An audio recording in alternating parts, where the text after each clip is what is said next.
1430 সাল 2023। অনেকেরই বিয়ের প্ল্যানিং ছিল শ্রাবণ মাসে, তো দুর্ভাগ্যবশত ভাবে হলো না, কারণ শ্রাবণ মাস ছিল মল মাস। কি এই মল মাস?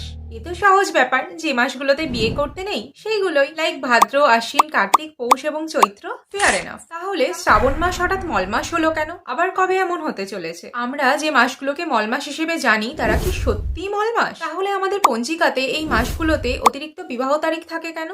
তোমরা জানলে অবাক হবে যে প্রতি বছরই কিন্তু মল মাস থাকে না। আর হ্যাঁ, যে কোনো বছরে যে কোনো মাসে কিন্তু মল মাস হতে পারে, ঠিক যেমন 1430 সালে শ্রাবণ মাসে হয়েছিল। সেই কারণেই আজ এই ভিডিও দেখা তোমাদের জন্য এতটা বেশি ইম্পর্টেন্ট। তাহলে ভাদ্র, আশ্বিন, কার্তিক, পৌষ, চৈত্র এরা কি? তার জন্য আমাদের সবার প্রথম জানতে হবে মল মাস কি। এখন সারা ওয়ার্ল্ডে সবচেয়ে কমন যে ক্যালেন্ডার প্রতিদিন আমরা ব্যবহার করি সেটা হলো গ্রেগরিয়ান ক্যালেন্ডার। এই ক্যালেন্ডার চলে সূর্যের ওপর, মানে সোলার সিস্টেমকে বেস করে। প্রত্যেক হিউম্যান সোসাইটিরই আলাদা আলাদা ক্যালেন্ডার আছে। প্রায় 40টারও বেশি ক্যালেন্ডার আজও পৃথিবীতে ফলো করা হচ্ছে, যেমন Gregorian calendar, Islamic calendar, Persian calendar, Julian calendar, juice calendar, Hindu calendar, Chinese calendar etcetera. পৃথিবীর প্রত্যেক দেশের সাথে কানেক্টেড থাকার জন্য বা বলা ভালো একই সাথে চলার সুবিধার্থে গ্রেগরিয়ান ক্যালেন্ডারকে ফলো করলেও যখনই কোনো শুভ অনুষ্ঠানের কথা ওঠে তখন সবচেয়ে বেশি নির্ভরযোগ্য মনে হয় নিজের সোসাইটির ক্যালেন্ডারকে। তো আমরা হলাম সনাতন হিন্দু, আরো একটু স্পেসিফিক ভাবে বললে আমরা হলাম বাঙালি হিন্দু। তো শুভ অনুষ্ঠানের জন্য আমরা ফলো করি হিন্দু ক্যালেন্ডারকে, যাকে আমরা বাংলায় বলি পঞ্জিকা। হ্যাঁ, পঞ্জিকা কিন্তু অ্যাকচুয়ালি একটা ক্যালেন্ডার। বাংলা পঞ্জিকার মতোই পাঞ্জাবি, ওড়িয়া, মালায়ালাম, তামিলদেরও নিজস্ব সংস্কৃতি, পূজা পার্বণ অনুযায়ী নিজস্ব পঞ্জিকা আছে। পঞ্জিকা প্রথমে কবে কিভাবে তৈরি হয়েছিল সেই ইতিহাস অনেক ব্রড। তবে আমরা যে বাংলা পঞ্জিকা ব্যবহার করি সেই পঞ্জিকা 1584 সালে প্রবর্তন করেছিলেন মুঘল সম্রাট আকবর। সেই সময় মুঘল সম্রাটরা ব্যবহার করত হিজরি পঞ্জিকা। হিজরি পঞ্জিকা ছিল চাঁদের ওপর, মানে লুনার সাইকেলকে বেস করে। সম্রাট আকবরও তার রাজত্ব পাওয়ার পর হিজরি পঞ্জিকা অনুযায়ী তার রাজ্য পরিচালনা করতেন। আর বিপদ হলো এইখানেই, ভারতবর্ষে তখন বেশিরভাগ মানুষই কৃষিজীবী। সম্রাট আকবর হিজরি পঞ্জিকা অনুযায়ী ফসল আদায় করতেন। হিজরি পঞ্জিকার প্রথম মাস ছিল চৈত্র মাস, কিন্তু চৈত্র মাসের শুরুতে তো ফসল পরিপক্ক হতো না, তাই ফসল তোলাও সম্ভব হতো না। তাই সম্রাটকে কর দেওয়া কৃষকদের কাছে খুব কষ্টকর বিষয় ছিল। আর এই সমস্যাটা শুধু আকবরের নয়, প্রত্যেক মুঘল সম্রাটের সময় হতো। তাই সম্রাট আকবর তার রাজত্বকালের শুরু থেকেই একটি সায়েন্টিফিক, প্রোডাক্টিভ, কাজের সুবিধা হবে এবং সবার গ্রহণযোগ্য হবে এমন একটি পঞ্জিকা তৈরির প্রয়োজন অনুভব করেন। তিনি এই দায়িত্ব তুলে দেন পারস্য থেকে আসা সেই সময় ভারতের বিখ্যাত বিজ্ঞানী এবং জ্যোতির্বিদ আমির ফতুল্লাহ সিরাজিকে। আমির ফতুল্লাহ সিরাজি এই গভীর সমস্যার সমাধান খুঁজতে গিয়ে দেখেন একটা বিরাট গন্ডগোল হয়ে বসে আছে। কৃষকরা ফসল তোলে সৌর সময় অনুযায়ী, কারণ পৃথিবীর জলবায়ু নির্ভর করে সূর্যের উপর। সূর্যের আলো ও তাপে পৃথিবীর বুকে ফসল ফলে। সূর্যের অবস্থান অনুযায়ী ঋতু পরিবর্তন হয় আর বিভিন্ন ঋতুতে বিভিন্ন ফসল পাওয়া যায়। পৃথিবী সূর্যের চারিদিকে ঘুরতে সময় নেয় 365 দিন 6 ঘন্টা 9 মিনিট। গ্রেগরিয়ান ক্যালেন্ডার চলে সৌর সময় অনুযায়ী। এই ক্যালেন্ডারে এক বছর হয় 365 দিনে আর লিপিয়ার হয় 366 দিনে, এটা আমরা সবাই জানি। কিন্তু মুঘলদের হিজরি পঞ্জিকা, যাকে ফলো করে আকবর কর আদায় করতেন, সেই পঞ্জিকায় এক বছর হয় 354 দিনে। এই পঞ্জিকা চলে চাঁদের সময় অনুযায়ী। চাঁদ পৃথিবীর চারিদিকে ঘুরতে সময় নেয় 29.5 দিন। 12টা মাস আছে, 29.5 ইন্টু 12 করলে হয় 354 দিন। এই যে 365 দিন আর 354 দিনের মধ্যে 11 দিনের একটা গ্যাপ হয়ে গেল, এইটাই সব সমস্যার কারণ। এখন উপায় একটাই, এই 11 দিনের গ্যাপ কমানোর জন্য সোলার সিস্টেম আর লুনার সাইকেলকে একসাথে মেলাতে হবে। অনেক গণনার পর আমির ফতুল্লাহ সিরাজি বার করলেন যে গ্রেগরিয়ান ক্যালেন্ডার আর হিজরি পঞ্জিকার মধ্যে 2.71 বছর পর পর একটা করে অতিরিক্ত মাস পাওয়া যাচ্ছে। হিজরি পঞ্জিকায় 354 ইন্টু 2.71 বছর করলে হয় 960 দিন, আর গ্রেগরিয়ান পঞ্জিকায় 365 দিন 6 ঘন্টা বা 365.25 ইন্টু 2.71 বছর করলে হয় 990 দিন। এই যে 30 দিনের ব্যবধান, এই 30 দিনকে হিজরি পঞ্জিকায় 2.71 বছর বা 33 মাস পর পর 354 দিনের সাথে আরো 30 দিনকে যোগ করে করা হলো 384 দিন।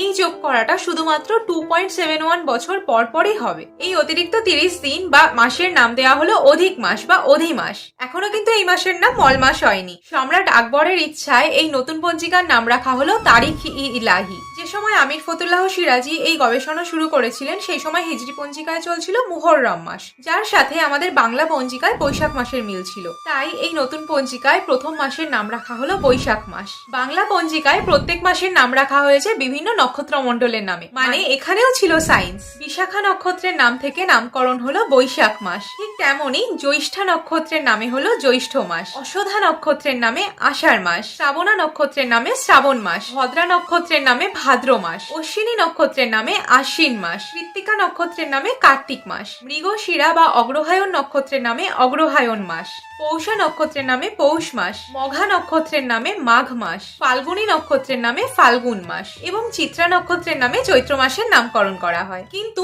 এত কিছু করার পরেও সমস্যা মিটল না। মুঘল সম্রাটরা মাসের প্রতিদিনের জন্য আলাদা আলাদা নাম ব্যবহার করত।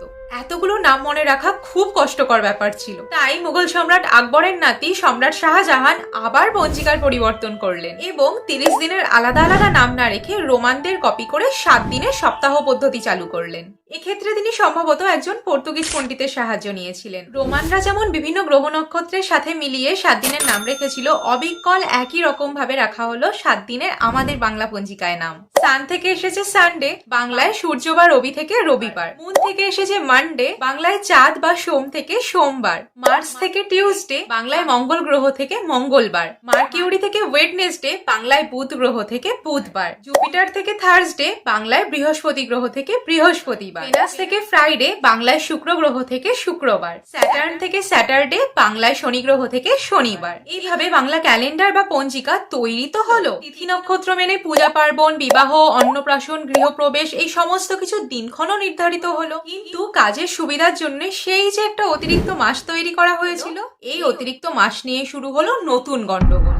দেখা গেল সূর্য প্রত্যেক মাসে একটি নতুন রাশি চক্রে প্রবেশ করে। যেমন বৈশাখ মাসে মেষ রাশিতে, জ্যৈষ্ঠ মাসে বৃষ রাশিতে, আষাঢ় মাসে মিথুন রাশিতে, শ্রাবণ মাসে কর্কট রাশিতে, ভাদ্র মাসে সিংহ রাশিতে, আশ্বিন মাসে কন্যা রাশিতে, কার্তিক মাসে তুলা রাশিতে, অগ্রহায়ণ মাসে বৃশ্চিক রাশিতে, পৌষ মাসে ধনু রাশিতে, মাঘ মাসে মকর রাশিতে, ফাল্গুন মাসে কুম্ভ রাশিতে এবং চৈত্র মাসে মীন রাশিতে। এখানে রাশিচক্র মানে কিন্তু আমাদের জোডিয়াক সাইন নয়, এইগুলো এক একটি নক্ষত্র মণ্ডলের নাম। যেহেতু পৃথিবীর সবচেয়ে কাছের নক্ষত্র হলো সূর্য, তাই পৃথিবী থেকে সূর্যকে এক এক মাসে এক একটি রাশি চক্রে বা নক্ষত্র মণ্ডলে প্রবেশ করতে দেখা যায়। কিন্তু অধিক বা অতিরিক্ত মাসে সূর্য কোনো নতুন রাশি চক্রে প্রবেশ করে না, তাই অধিক মাসে কোনো সূর্য সংক্রান্তিও হয় না। আর সূর্য সংক্রান্তি না হওয়ার কারণে সূর্য চন্দ্রের গতির পরিবর্তন হয় এবং চন্দ্রগ্রহণ সূর্যগ্রহণ অনুযায়ী পৃথিবীতে আমাদের চারপাশের অ্যাটমসফিয়ারও পরিবর্তিত হয়। পরিবর্তিত হওয়া এই ক্ষতিকর পরিবেশে যাতে আমাদের শরীরের ওপর কোনো খারাপ প্রভাব না ফেলে, সেই জন্যই এই মাসে আমরা এক্সাইটেড হয়ে পড়ি এমন কোনো কাজ করতে লিটারেলি শাস্ত্রে বারণ করা হয়েছে।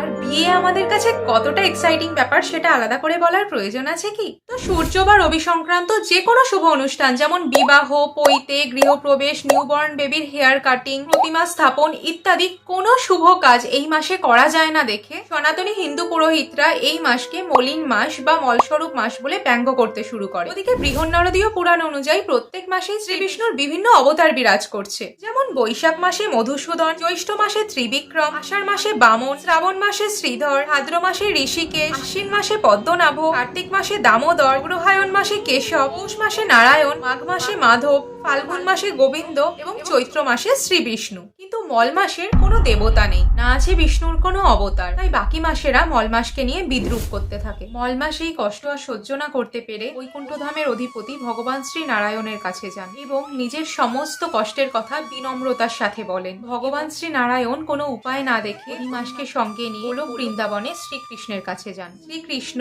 অধিমাসের সমস্ত কষ্টের কথা মন দিয়ে শুনে করুণার সাথে বলেন, হে রমাপতি, কষ্ট পেও না, তুমি আজ থেকে আমার নামে পরিচিত হবে। জগতে যেভাবে আমি পুরুষোত্তম নামে পরিচিত, তোমার নামও আজ থেকে পুরুষোত্তম হলো। তোমার মধ্যে আমার সমস্ত গুণ বিরাজ করবে। বাকি 12টি মাস কামনায় বাসনায় পরিপূর্ণ, কিন্তু তুমি নিষ্কাম, তাই তুমি সকল মাসে শ্রেষ্ঠ। শুধুমাত্র এই মাসে কেউ যদি নিষ্কাম ভাবে আমাকে মনে প্রাণে রাখে এবং কাম, ক্রোধ, লোভ, মদ, মোহ, মাৎসর্য এবং আলস্য এই ষড়রিপু থেকে বিরত থেকে পুরুষোত্তম ব্রত পালন করে, তাহলে সে জাগতিক সুখ, শান্তি, যশ, খ্যাতি, সন্তান লাভ করবে। বিবাহ যেহেতু একটি শুভ, পবিত্র এবং অবশ্যই কামনাপূর্ণ অনুষ্ঠান, তাই মল মাসে বিবাহ করা একেবারেই উচিত নয়। বলা হয় এই পুরুষোত্তম মাসে পুরুষোত্তম ব্রত পালন না করার জন্য দ্রৌপদী এবং পঞ্চপাণ্ডবগণ এত কষ্ট পেয়েছিলেন। মল মাসে বিয়ে করা এতটাই ক্ষতিকর। কিন্তু তোমরা আমার বন্ধু, তাই 1430 সালে হঠাৎ শ্রাবণ মাস মল মাস হওয়ায় যারা বিপদে পড়েছিল, তাদের মতো আমি তো তোমাদের বিপদে পড়তে দিতে পারি না। তাই না? তাই আজ আমি তোমাদের এমন একটা ফর্মুলা শিখিয়ে দেব যা আগামী 5 বছর না, আগামী 3000 সাল অব্দি তোমাদের জন্য উপকারী হবে। হ্যাঁ, ঠিকই শুনেছো। এখন চলছে 2024, 2025 সাল থেকে 3000 সাল অব্দি তোমরা নিজেরাই এই ফর্মুলায় ক্যালকুলেট করে মল মাস বার করতে পারবে, আর সেই নিয়মে নিজেদের বিয়ের প্ল্যানিংও করতে পারবে। কি দারুণ না? এই হিসেব একদম অ্যাকিউরেট, তবে প্রকৃতির নিয়ম একটু বদল বদল হতে পারে বই কি। যে বছর যে মাসে মল মাস পড়লো ঠিক তার 33 মাস পর আবার মল মাস হয়। তবে ভয় নেই, আমি নিজে প্রায় গত 100 বছরের মল মাস ক্যালকুলেট করে দেখেছি যে প্রত্যেক মল মাসের মধ্যে একটা বিষয় কমন। প্রত্যেক মল মাসে 3টে করে প্রতিপদ থাকে। অমাবস্যার পর দিনকে বলে শুক্ল প্রতিপদ, আর পূর্ণিমার পর দিনকে বলে কৃষ্ণ প্রতিপদ। এমন করে সবসময় 3টে প্রতিপদ পাবে মল মাসে।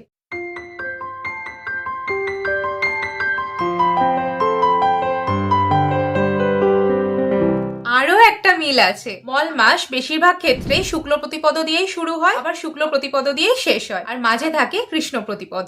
আমাদের তো সব গুলিয়ে যাচ্ছে। তুমি কি জ্যোতির্বিজ্ঞানী নাকি দিদি? না, একেবারেই নয়। তবে তোমাদের সুবিধার জন্য আমি আমার ক্যালকুলেশন ফলো করে 3000 সাল অব্দি মল মাস বার করতে পেরেছি, যা এখন আমি তোমাদেরকে বলবো। এই ভিডিও ইউটিউবেই রইলো, যখন মল মাস পড়বে সেই বছর না হয় তোমরা আমার কথা সত্যি কিনা যাচাই করে নিও। চলো, আগামী কোন কোন বছর কোন কোন মাসে মল মাস পড়তে চলেছে দেখে নি। তোমরা চাইলে স্ক্রিনশট তুলে রাখতে পারো।